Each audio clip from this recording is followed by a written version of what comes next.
things on that plan in one year, you can carry it over to the next year and add maybe a couple new things.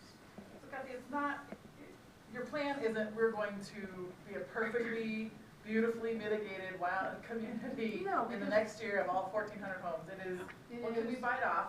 What little step can we take to advance the ball in terms of becoming more a safer community? Because the whole purpose of this FireWise thing is to become a safer community. That's what it all means. And to give ourselves a better chance of saving our lives and our properties and helping the fire districts fight fires in the event we have, or when we have, our next event. So, the next thing you need to do is conduct a FireWise Day event, and this is going to be an annual thing. The way FireWise recognition works is once you have recognition, you actually have to renew it every year, and there are certain steps you take to renew it. But let's talk first about how you even get there in the first place. That's what we're talking about now. You conduct a FireWise Day event. You're essentially having a FireWise Day event right here, now, because usually for a new community, the first event that is held, this was true for mine, it was true for the one that we did earlier this year, is to have an educational meeting. Bring everybody together and say, okay, this is what it means to be FireWise as a community. And you may be able to have this event qualify as your event for this year if you want to apply. Now, the thing is, it's annual, so you might want to think about having another educational event next year. The first Saturday in May of every year is the National FireWise Preparedness Day. And we try to have our event coincide with that because there's a lot of hoopla around the fact that it's a national event. The FireWise organization usually has a grant program where people can write in and say, this is what we're doing for our FireWise event, and the winner gets $500 to go to pay for their event. So we try to focus it. It's not required that it be on that day, so whatever works better for you. For some things, it might be better to have it a little bit later in the year. And here's one that we did and that we do every year. We may do some sort of an educational event, but once you get past the education and people have a better sense of what's happening, what I like to see and what FireWise likes to see is an event that is more action-oriented. And what a lot of FireWise communities do, they do what John's community's done. They get a bunch of people together with chainsaws, with to do mitigation work, to do cutting. You use your loppers, collect slash for people, and you volunteer on different people's properties in the community. For example, people who are elderly or have issues that they can't do it themselves, because every single little bit helps, and you can have that kind of a day. What we have been doing as our community does everybody know what juniper looks like? What juniper is, that horrible, horrible plant that grows all over our properties here? Well, a lot of people from the urban area think junipers are really pretty. They're an ornamental bush. Up here, they are a true natural disaster for many reasons. If you don't know what they look like, it's the picture of one that's there. There's the low, viney bush that has the blueberries when they're blooming and so on. And it's a really nasty thing for these reasons. First of all, apart from fire issues, it's a water hog. They take so much water away from your trees, your aspens, and so on. But much more importantly, they contain an extremely volatile oil that when fire hits them, they explode. So let's say, and for some reason, they like to grow underneath the pine trees. You know, they're not just over there. They love to collect right around the base of the pine trees. But what I've been told is that this nice little low juniper bush can send flames up 20 feet. Well, that's gonna catch the lower branches of your trees, and all of a sudden you're gonna have a crown fire. It's gonna shoot up, you're gonna have a torch, and it's gonna go up. And so there is, I mean, that, if nothing else, is the best reason to get rid of all the juniper. They're nasty stuff to pull, but they can be done. And what my community did this year for our major FireWise event was we offered to everybody who wanted to pull their own juniper, we would have it chipped for them.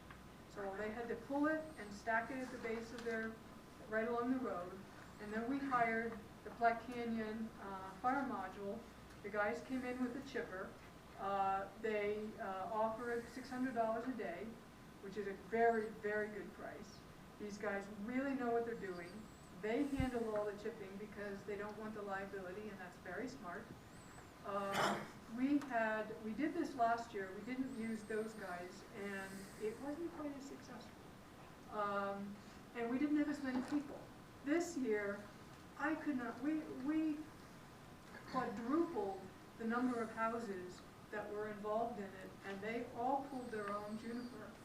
One house had a pile of juniper 4 feet high, 80 linear yards long.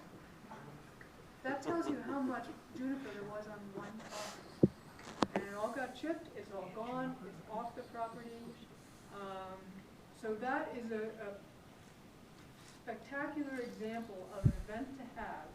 And whether it's chipping juniper or chipping slash, those are the kinds of programs that really get people involved.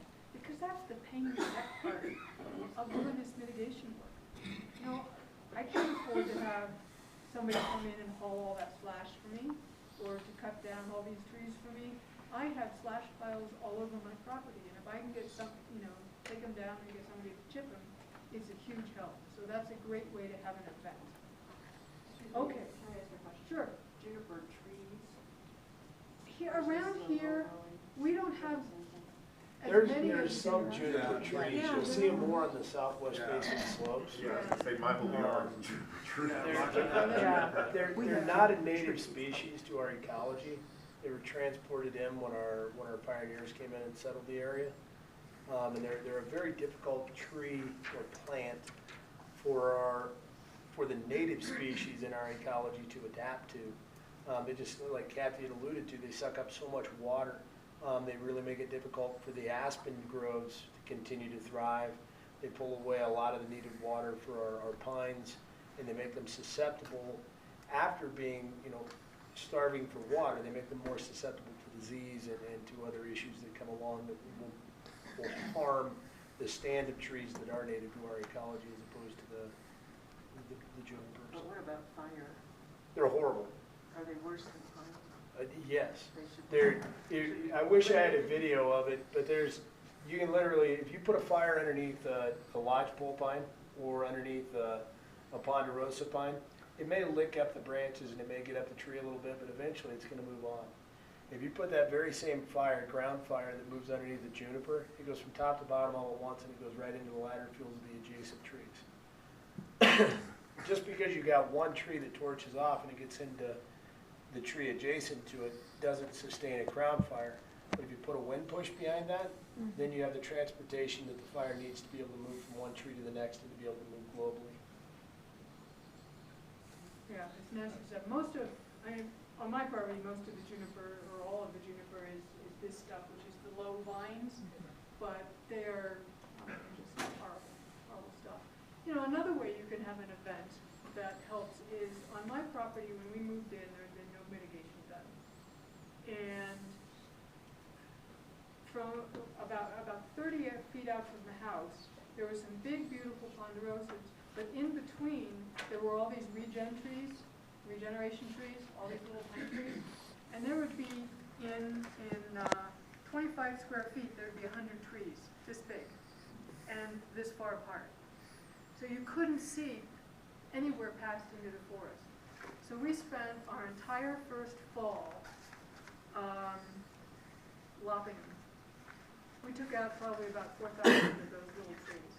All of a sudden, We have ponderosas that are this far apart, and you could see all the way to the end of our property. That's not a problem. It doesn't mean that you're immediately going to see all your neighbors.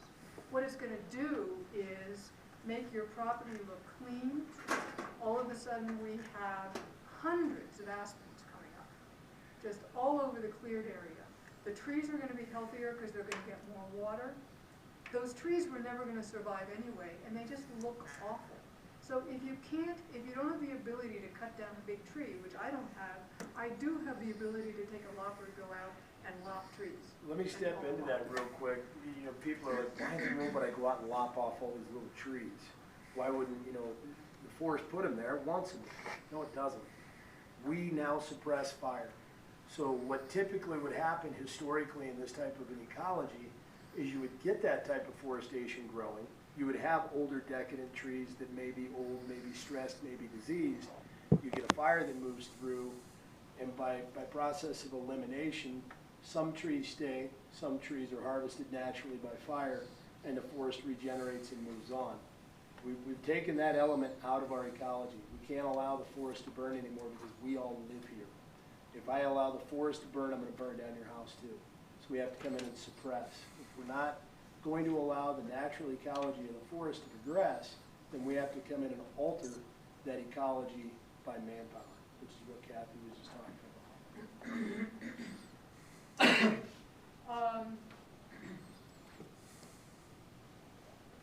One of the last things that you need to do for your FireWise recognition is every year you need to invest $2 per capita, per person who lives within your designated FireWise community. But that can be done in any number of ways. You can have people pay up $2 a year. We don't do that. You can do it with grant money. You can do it through buying contractor services. Anytime you actually spend money on a contractor to help mitigate on your house, it all goes towards that $2 per capita. And it doesn't mean that if you spend $500 and somebody else spends $2, well then that all goes into a pot. It's just a kitty. So it's $2. So if you had 100 people in your community, you'd have to somehow spend $200. And if one person spends $199 or $198 and one person spends $2, it still all goes into that pot. But it all includes every single hour that you guys put in yourselves to doing mitigation work. In fact, every hour for every person in here today would count. Now, how do you value that hour? Since you've got to have $2. Well, there is a national website that establishes the value of volunteer hours every year. Right now, that dollar value is $23.56. So for every hour you spend pulling juniper, lopping little trees, hauling slash, cleaning out all of the pine needles from your gutters, from your roof, restacking your firewood, whatever that is, all of those hours count at $23.56. You can see how that's going to add up really fast. So it's not as big a deal as you might immediately think about collecting that. In fact, you're going to end up collecting 5 or 10 times that amount just if you have somebody who spends several weekends a fall doing mitigation work. So it's not a big deal, but you need to track it. So there are forms that are available to help you track it. And if I have your email, I can send you the form that we put together to use.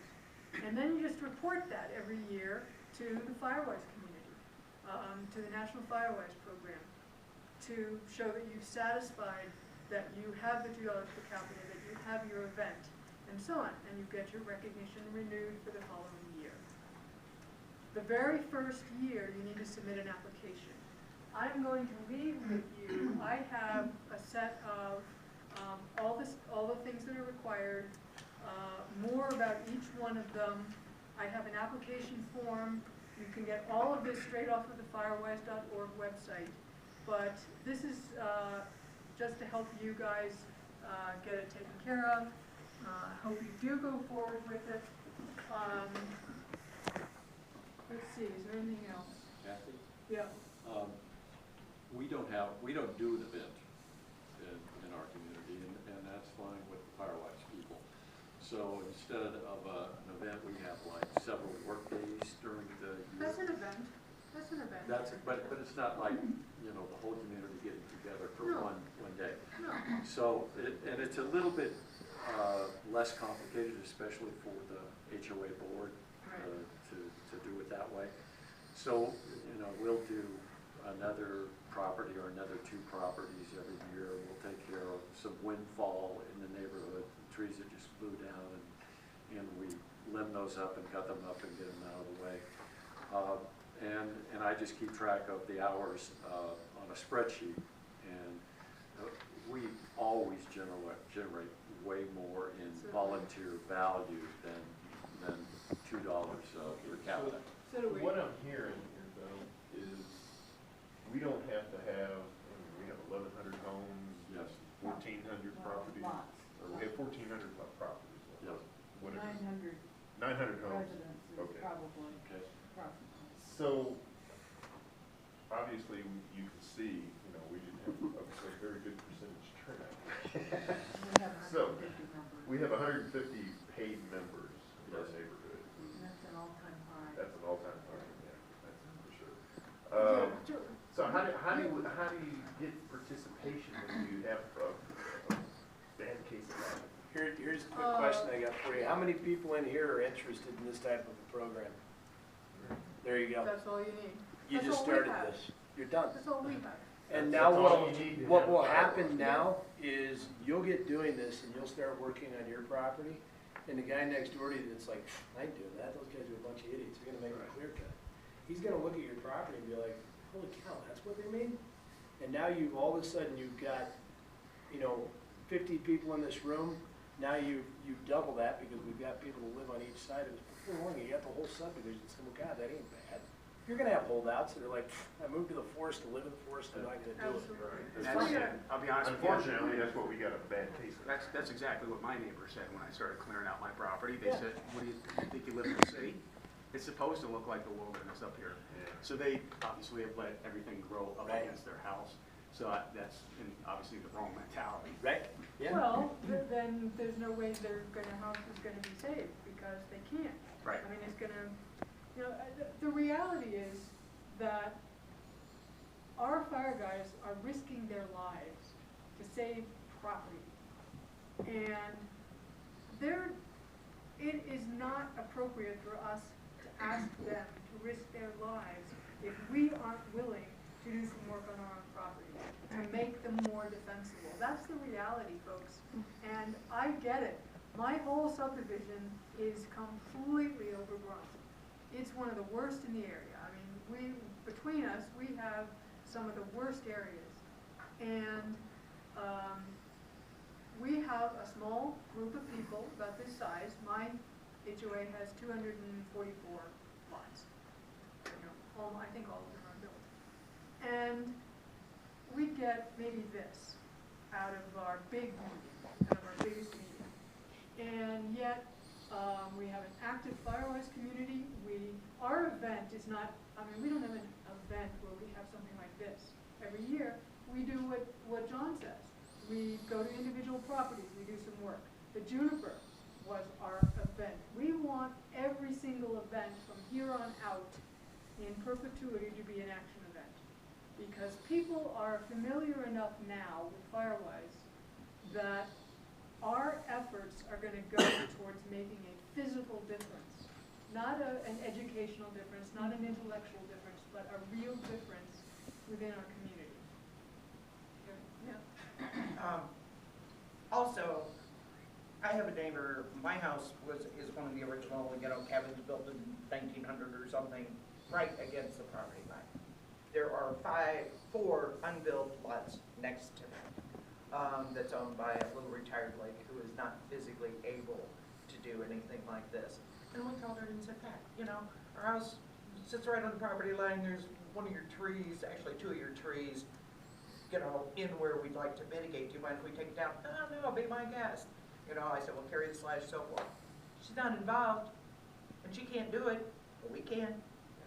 That's right, and that's the thing, if you can get permission from people, and we have the ability to volunteer hours to help, every little bit helps. And, you know, it doesn't relate only to people who are members of our HOA, because we're in the same situation you are. It's a voluntary HOA, and we have maybe 130 members. That's our high as well. But I'm not going to say to somebody, well, you're not a member of the HOA, so we're not going to chip your juniper, because that doesn't help the whole subdivision. You know, it needs to be gone. And frankly, the granting agencies, the Colorado State Forest Service, I've had a huge amount of experience getting grants from them when I lived in Grand County. They don't care about HOA membership. They care about getting the mitigation done. And so, you know, we would do it throughout the whole community. But, you know, it's great. You can apply for grants, like John's KZ Ranch. How hard is it? It's not that hard at all. Our organization can help. We both have experience in that. We both have experience. We could even go for the grant under the umbrella of the Fire Safe Council and Right. Basically, Which we are doing. you know, help you manage the funds and get something going. Just you know, part of the same. Do you have anything else besides that, Grant? You know, the biggest thing that I can tell you about FireWise communities that we have noticed historically over the years as it pertains to grants, as an individual applying for a grant, it's very competitive. Because look in the room, you're competing against all of your neighbors. But as soon as you consolidate all of that thought, that group think of, hey, we want to go out and accomplish this for our area, it becomes a lot more lucrative and a lot better appearing grant for the state, which is who would primarily would be funding the grants that you'd be looking at would be Colorado State Forest Service. And, you know, as opposed to looking at an individual property, when they look at an individual community, and as opposed to one home, now they're looking at 150 homes that might be getting work done to some degree on it. To them, that's a lot better investment in their money. So they're a lot more likely to invest in it. The biggest expense we're gonna run into is obviously advertising, you know, getting the word out. And when you have 900 homes times 47 cents. Use the internet. Well, the Yeah. social media can only go so far because we only have 150 emails. You know, Right. So. Yeah. And we can utilize our social media. The fire district, we have 2,800 likes on our Facebook page. If you don't follow our Facebook page, follow it, please. Yeah, we have a lot of good Facebook and we have- information. We have a website, we have a newsletter. Yep. I mean, we get it out, but Yeah. it's, I think, you know, snail mail, if you want to call it that, to the individual homeowner. Something I'd offer to you as well It's is, expensive, and and I think that's where the grant would help. We stopped doing that. And just an example with our grant money, the grant time period was 2 years. So the first year, we did 20 properties, and because that's all the interest we had. Right. And as soon as other members of our community saw those 20 properties, suddenly we had 20 other people who wanted to do it because they looked at what happened. They said that not only doesn't look bad, it looks better than it did before. Sure. And so, you know, people wanted to get involved, and then we probably got about 75% of our parcels have been either mitigated by the HOA under the grant or not under the grant, or self-mitigated now, because people just started doing it themselves. John, what's the time frame on that, so we have an idea of how long have you guys been working on that? We just got our 5-year award, so 7 years. So basically, you know, we started the grant before we were FireWise, and that lasted 2 years. So we became FireWise in the 2nd year of our grant because we had a story to tell, and we just kept chipping away, no pun intended, every year. And but you know, you need to get started. You've got a property now that's a model property. You probably have several in your community that are like that. But once people start seeing those, and then you get the word out that, you know, this is what it looks like to be a mitigated property. And I asked the question because I It think it's snowballs. important for us, yeah, I think it's important for us to think about, all 900 folks are not going to do something tomorrow or at all, right? That's So, overwhelming. so we know that from that survey, we had 43 or so say FireWise was the thing they were interested in this year in this community. So that's a third of the people who are paying attention. Yes. That's what they're looking at. And then all these folks are here today. So I think it really is that, what's the saying about the elephant, about eating an elephant? Yeah. One bite at a time, right? So we're really just gonna, to John's point, chip away at it and see where we go. And eventually I do think it will snowball. Well, that's the story of every single fireworks. There's no way To be it's honest, the whole thing at once. because I know there's one up in Jefferson County, God, I can't remember the name of it. It's up around in Conifer, but when we were looking to become FireWise, I had one of the people who had headed up that effort come down and talk to our people because we weren't FireWise yet. She said exactly the same thing. Now they have a little tiny subdivision, it's maybe 20 homes, but they started with three people in their meeting. And every single year they've grown to the point where they've eventually involved everybody. Now that's not going to happen in your community, in my community, because there are always going to be people who say, don't touch my trees. But the reality is it's always going to start small until people see what it means. They actually have to see and not just hear what it means. They have to see what it means, and then every single year you're going to grow. But if you don't start, you're just putting it all off one more year, and then, what can I say? You had a question? I was wondering, would it be, they have like missing dogs and all kinds of information they can put on the mailbox areas, on poles. Would it be illegal to put information about junipers and FireWise programs in these same areas? Put it up. I do it. I put it up. Will people read it? Do people read it?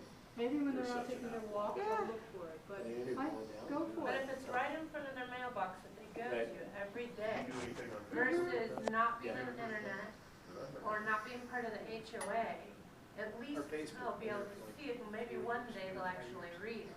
Yeah, well, I think that's an awesome idea. Yeah, what See, an I was- awesome idea. I was gonna ask you some questions. John and Kathy and I did this about, 2 months ago up at Elk Creek Islands. Yeah. The same discussion. Yeah. And I'll offer this up, and my record at this point is 21 in a day, so if you guys want to try and top it, cool. It will run me ragged, but that's fine. Following a meeting like this that we did in Elk Creek Highlands, their HOA president contacted me about a week later, and they had me come out and spend an afternoon going out and doing property assessments in the community. We had 21 of them done in one day. That's awesome. It's awesome, but I was the only one doing it. So there was 21 properties of me, so keep in mind, Figured 900. keep in mind, I can do, if the property owner's not there, which you lose all the educational value, I can do a property assessment in about 15 to 30 minutes. With the property owner there, I'm walking you through it and trying to answer the questions and educate you as to what we're trying to accomplish. That can take 30 minutes to an hour or more. So I don't know how we make that work or how we do that, but that's a good advertising arm. When we did that in Elk Creek Highlands, when they initially called me, we had 11 people, and like I said, I ended up doing 21 that day. And what ended up happening was people saw me walking in their neighbor's yard, and their neighbor started talking to them, and before long I was doing the neighbor, and it just began to spill out, so it's sign up list. And if you time things right, that's sort of a teaser for the next thing that happens. Yeah. And that would count as an event, that is a planning event, that's getting the ball rolling. That's volunteer hours, that hour spent with, Yeah. walking around with the neighbors, that's 2 times 23. Okay, the last thing I want to talk about are these signs. Now, this is just your basic reflective green address sign, but it is critically important around here where we live in a rural area to be found, for your home to be found. I was involved in my HOA when I lived in Grand County, and we started this program up there. getting these signs out to all the residents of our subdivision, and it was a large subdivision. When I moved here 3 years ago, it's just my nature, but I joined my HOA board. I do and I would be driving around in the middle of the winter at night, trying to find a house where we're holding our board meeting. And I would literally be out of my car with my flashlight, trying to see the address at the end of the driveway. And most of the time I lucked out. I can't say I drove up the wrong driveway too many times, but I said, this is for the birds. So I said, okay, I'm just gonna start selling these things, and sell them to my friends, and then, get going. And so I buy them in bulk. How much are they? They're $10. Now, let me tell you, these exact signs are now required under the Park County land use regulations for any new construction or permitted remodel or driveway installation. You have to have them in order to get your permit. Now, you can drive all the way down to Fairplay and buy them for $10, or you can buy them from me in Woodside Park for $10. I'm in, let's get the ball rolling. Here's the other thing. You're gonna have to give me your information. So, what is that number? It's your address. That's the address number. That's That's a sign I've made for somebody. In the middle that of I the haven't night, delivered yet. Okay, so that's the just. person that that's lives at just 2351. your symbol. Yeah, it's not, it Right. doesn't say Bluebird Lane on it, it just has your. No, it's Let's on- say let's your hope we can address find is your- 2351